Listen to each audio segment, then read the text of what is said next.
हिमालय की बर्फीली ऊंचाइयों में जहां हवा भी जम जाती है और सांस लेना एक चुनौती है, एक दर्रा है रेजांग ला। ये सिर्फ एक नाम नहीं है, ये भारतीय सेना के इतिहास का वो पन्ना है जिसे खून और बहादुरी से लिखा गया। ये कहानी है उस सर्वोच्च बलिदान की जो समय के साथ धुंधली नहीं और भी गहरी होती जाती है। इस असाधारण गाथा को समझने के लिए हम सबसे पहले उस दौर में चलेंगे जब यह युद्ध शुरू हुआ। फिर मिलेंगे उन मुट्ठी भर जांबाजों से जिन्होंने हजारों की फौज को चुनौती दी। हम देखेंगे उनके अंतिम संग्राम को, महसूस करेंगे उस खामोश अंत को और आखिर में नमन करेंगे उनकी अमर विरासत को। साल था 1962। भारत और चीन के बीच हिमालय की चोटियों पर तनाव चरम पर था।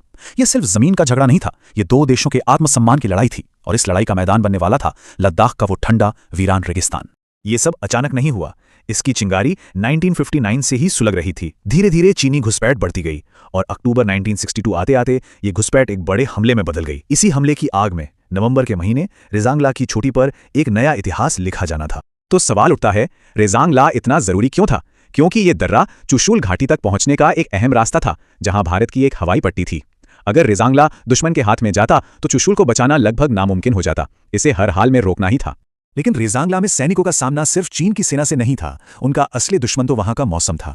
सोचिए, 16,000 फीट की ऊंचाई, तापमान शून्य से कहीं नीचे, हवा में ऑक्सीजन इतनी कम कि हर सांस एक जंग हो और चारों तरफ सिर्फ बंजर चट्टानी जमीन।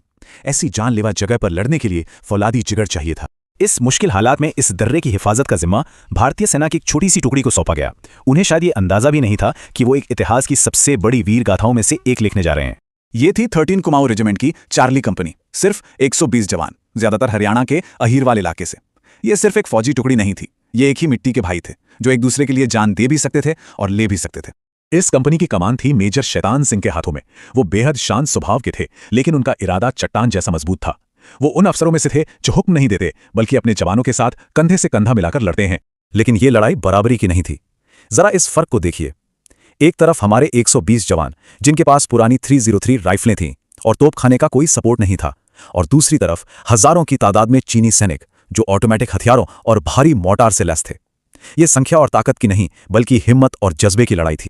चार्ली कंपनी को जो हुक्म मिला था वो साफ और सख्त था। पीछे हटने का सवाल ही नहीं था। उन्हें अपनी चौकी पर आखिरी गोली और आखिरी सांस तक डटे रहना था। यह सिर्फ एक आदेश नहीं था, ये उनके फर्ज और उनके सम्मान की अंतिम परीक्षा थी।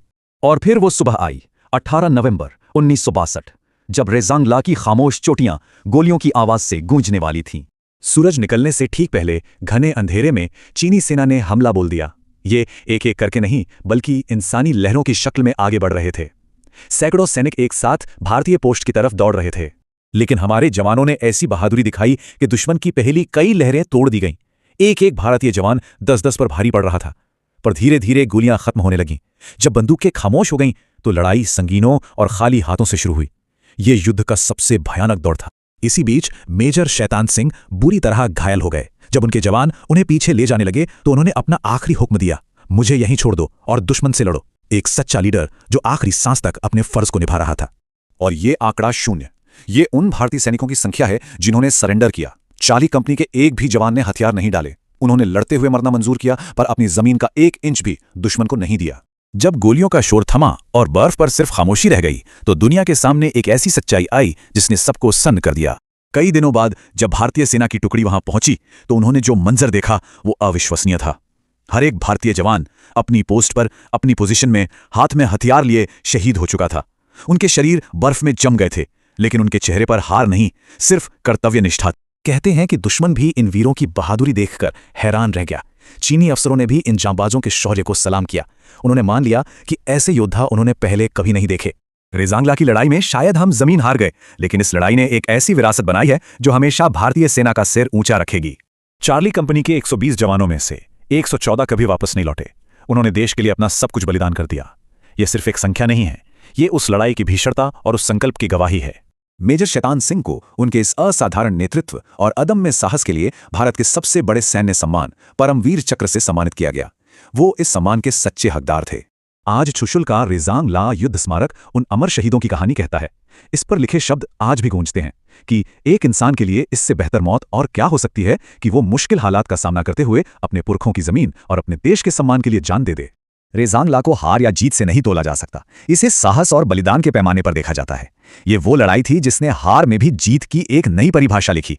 ये बहादुरी का वो पैमाना है जो भारतीय सेना की हर आने वाली पीढ़ी को प्रेरणा देता रहेगा। तो ये सोचने वाली बात है कि कैसे एक लड़ाई जिसका नतीजा सामरिक हार थी, आज भी एक पूरी सेना के लिए प्रेरणा का सबसे बड़ा प्रतीक बनी हुई है। ये कहानी सिर्फ सैनिकों की नहीं, हम सबकी है। फर्ज, सम्मान और बलिदान की कहानी।